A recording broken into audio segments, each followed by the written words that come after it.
Tracy Cook, and welcome to the podcast series Victim to Victory. This series gives a voice to those that have overcome adversities in all forms, that dare greatly to share their real stories.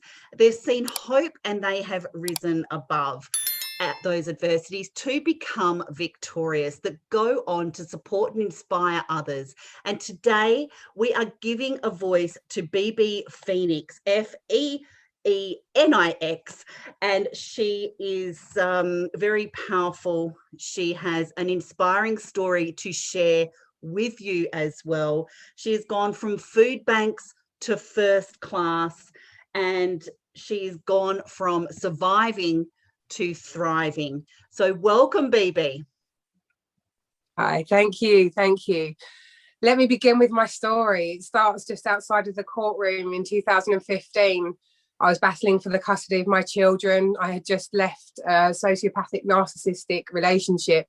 I'd been married to him for 15 years, and it wasn't until I decided to leave that things really became bad. And my understanding of what it is to live under someone's control really took place.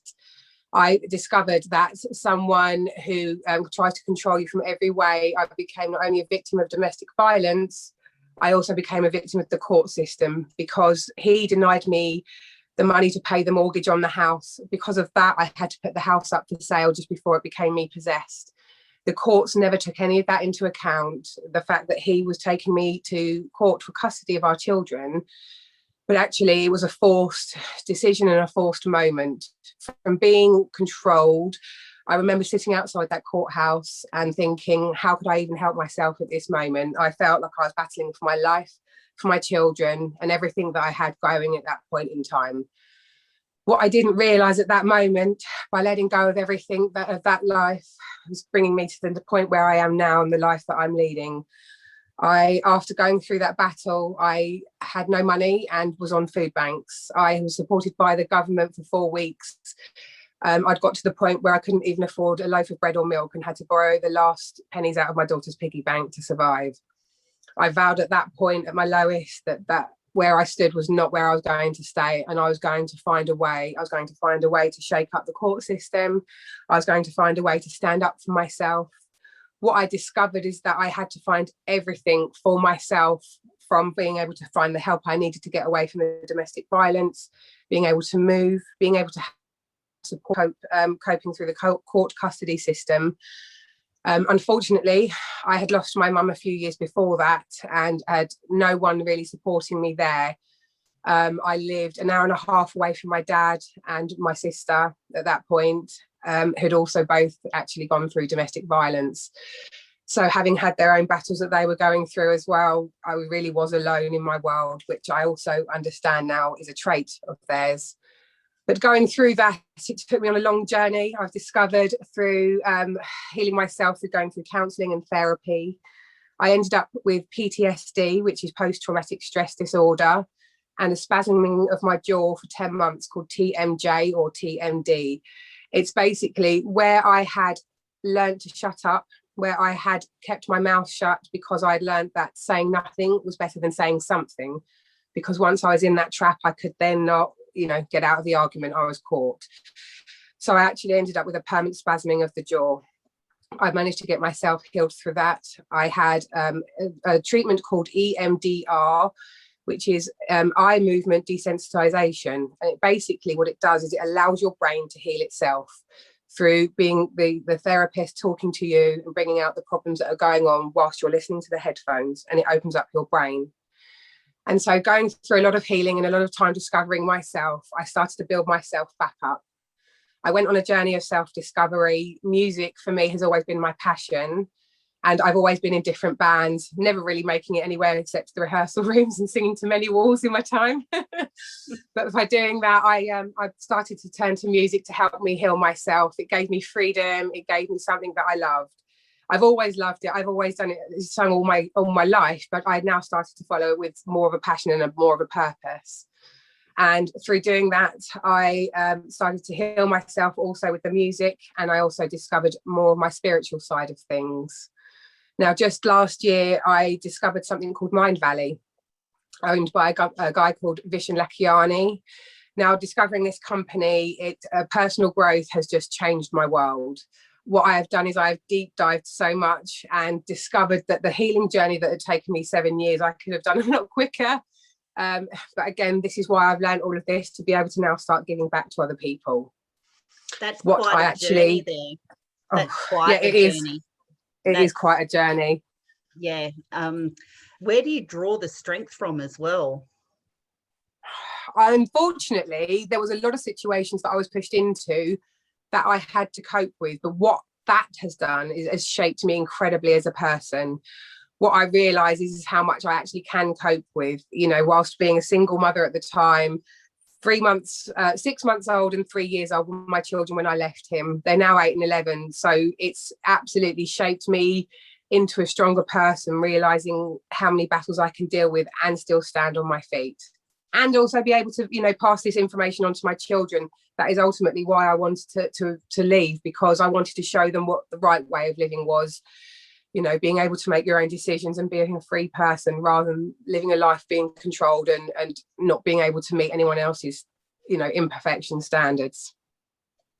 So you're breaking those generational chains, and you're creating a legacy of free thinking and empowerment for your children. That's wonderful.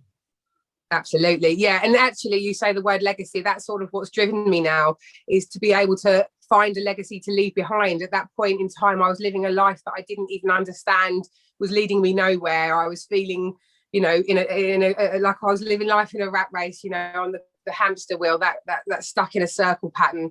And I've now stepped off that. And my gosh, has that improved my world and what it is that I can offer my children. But it also shows them the strength that they need to be able to stand independently. And I've shaped 2 incredible little children. So I'm really, really proud of the move that I've done with that. That's wonderful. Now, for our audience, when you're talking about like narcissistic, and thank you for sharing your history of domestic violence as well, because I know that each time that we share those, there's different emotions that do come up. We never become complacent with those stories. And sometimes when we tell them, we do relive them. For our audience that's listening, BB, with narcissistic behaviour, what should people be kind of looking out for around that? There's several traits. One of the biggest ones is that you feel like you're walking on eggshells 1 minute, and then you're utterly in love or forgiven or happy the next. And there's a cycle that they go through. It's almost like they've all gone to the same university, because I couldn't believe how the same traits go on behind so many closed doors. But basically, 1 minute you're walking on eggshells, you can't do the right thing. I could peel a potato in the wrong way sometimes, that, I wasn't peeling it in the water instead of doing it that way. Or, it's just, you can't do right for doing wrong. That's one of the traits. And then the next minute they're apologizing, saying, oh, I didn't mean it. I will change. I will do this. They confuse you by giving you the love that you want. And it's this constant up and down cycle.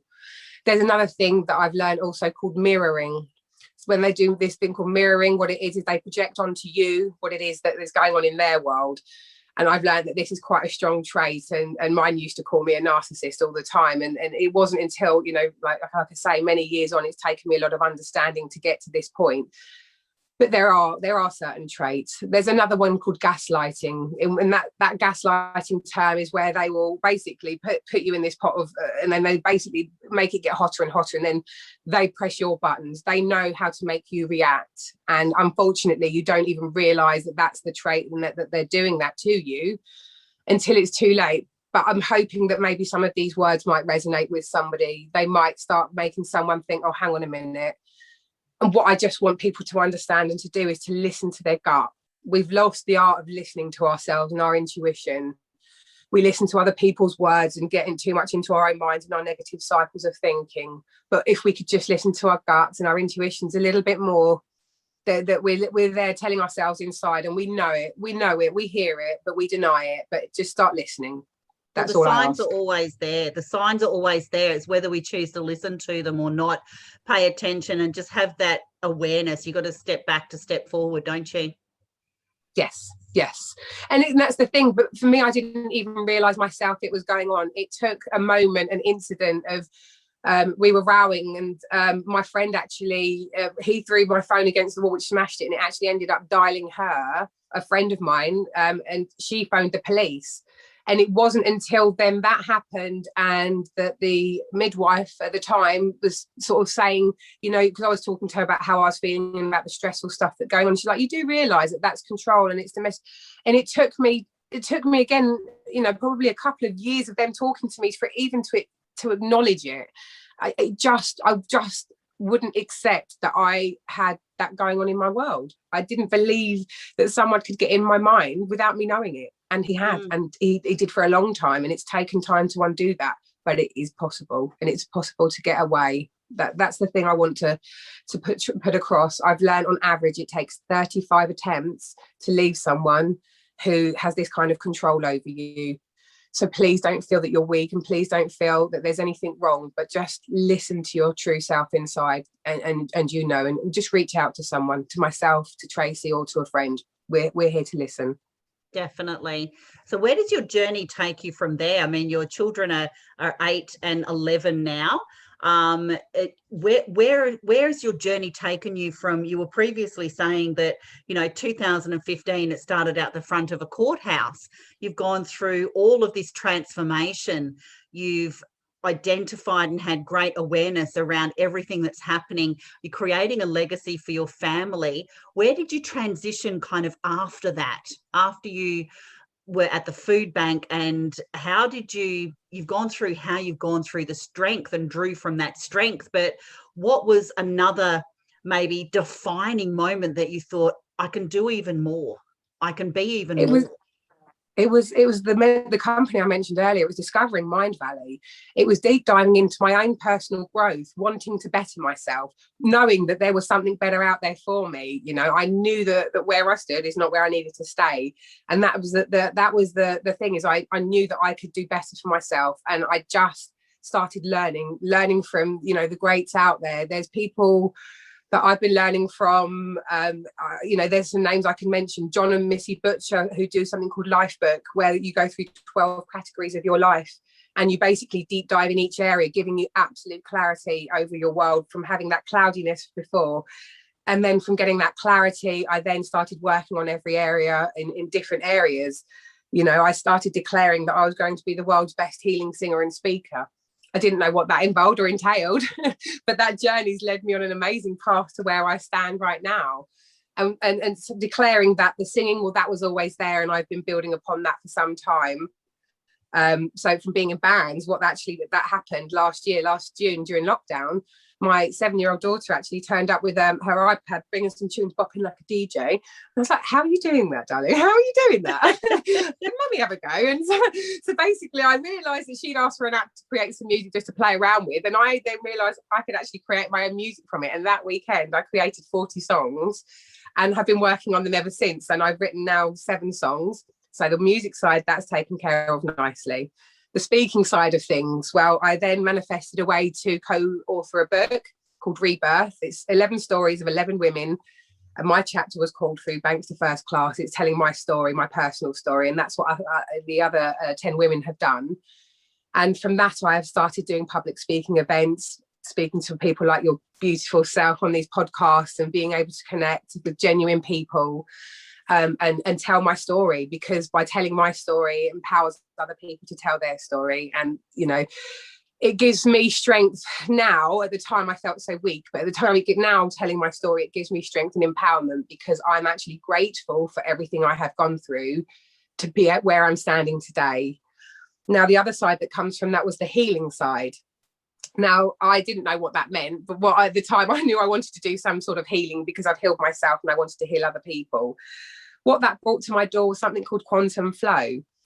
I'm now a qualified quantum flow practitioner. I qualified in December, the same month that my book came out, and my first public speaking event was an online summit. But with the quantum flow, it's basically a biohacking toolkit. It's a way of resetting our bodies, our minds, and our souls back to our natural state of joy and bliss and abundance. It's a way of being able to clear all of the negative stuff that we hold within our bodies, the energies, the negative emotions that we actually store them as crystals in our body. So I know how to be able to release all of this stuff.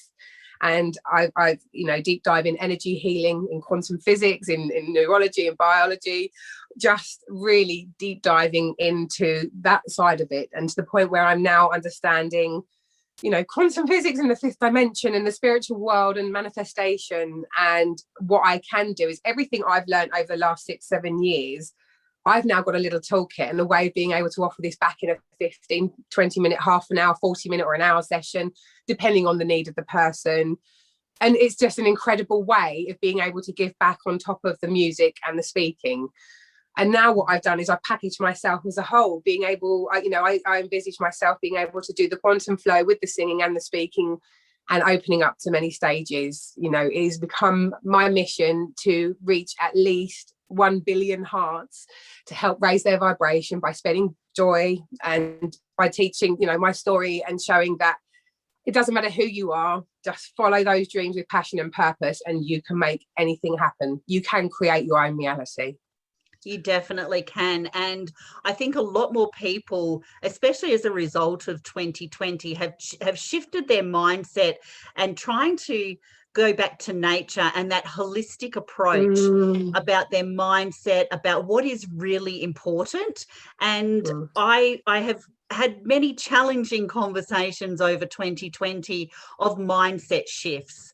And everything does happen for a reason. The universe does do things to the world, to each individual and each heart and soul when it chooses for them to hear a message.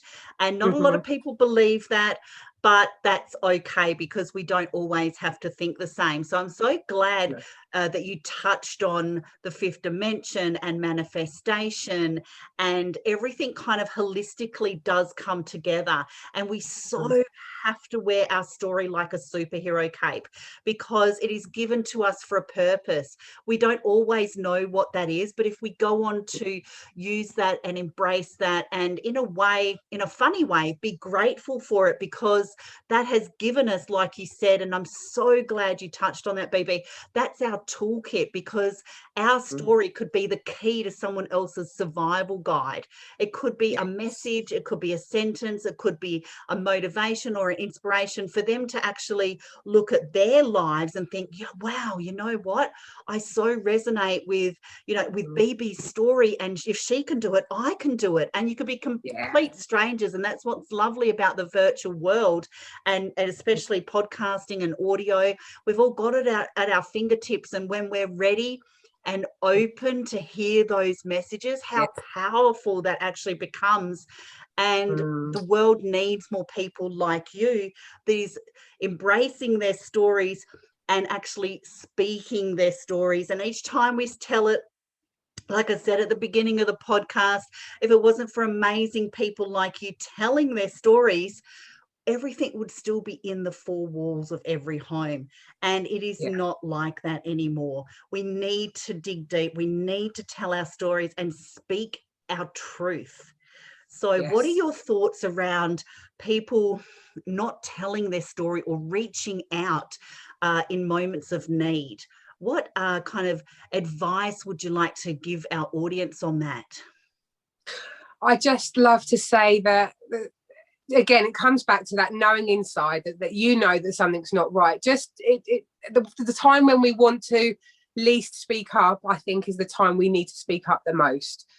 When you find yourself not saying it, I'm just going to not say that, rather than, or I'm just going to, I'd rather not speak to someone because of this. If you find yourself retracting, then there's some warning signs that are going off, and just have a conversation with someone. The power in conversation is actually what's got me through most of all of this, and what will lead me continuing on.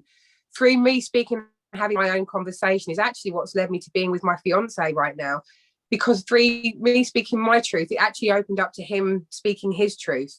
And he had been through that twice with 2 relationships and had 2 families torn away from him because of this circumstance, because it happens to men as much as it does women. And we are going to unite as a powerhouse, as a couple, to show that it stands on both sides. And it's not just a man or a woman. It can be a policeman. It can be a person on the street. It can be a lawyer. It knows no boundaries, domestic violence and the ego control. And so just, if anything I've said has resonated with you, is anything, if something's touched your heart, then you know that you need to just perhaps either reach out to myself. I will always openly have a conversation with somebody. Or if, depending on which country you are in the world, because again, this has become a global thing, that I've been speaking to people all around the world, Australia, Costa Rica, America, England, Europe. It has literally no boundaries. And by having these conversations one by one, it is getting the word out there that it is okay to talk about this stuff. You don't have to hide away. So many people just would rather not say anything and actually live that life than the life I am now living. And the fact that you can have such an amazing life after leaving in such a horrible situation, first class, living from food banks where I had nothing. With my daughters, I couldn't even afford a loaf of bread, to being able to have, just before the lockdown, we had 4 holidays, one with my partner and I to Greece, one with my children, which was their first ever holiday abroad, which was incredible to be able to give them that. And then we went to Amsterdam, and then went to Venice in Christmas and got engaged. So, dreams can come true, and there can be kind of the nice ending to it all, but just have the conversations. It's having these conversations that makes it all move. I love that advice. Thank you so much. And thank you very much for being brave to share your story and having the confidence to go out and be the change in the world that we actually need to see more of. And we'll be sharing where to actually connect with you as well. You are so, so appreciated. And you can find the Victim to Victory podcast series on YouTube, Spotify, on Apple, and at our Facebook group as well. So please subscribe, share, comment. We will send out where to connect with BB Feenix as well, and be the change that the world needs. Thank you very much for today, BB. It's been a pleasure having you as our guest here. It's been honourable. Thank you. You're very welcome. And let me leave you with a message of step into your story, figure out who you are, and do it on purpose. Bye for now.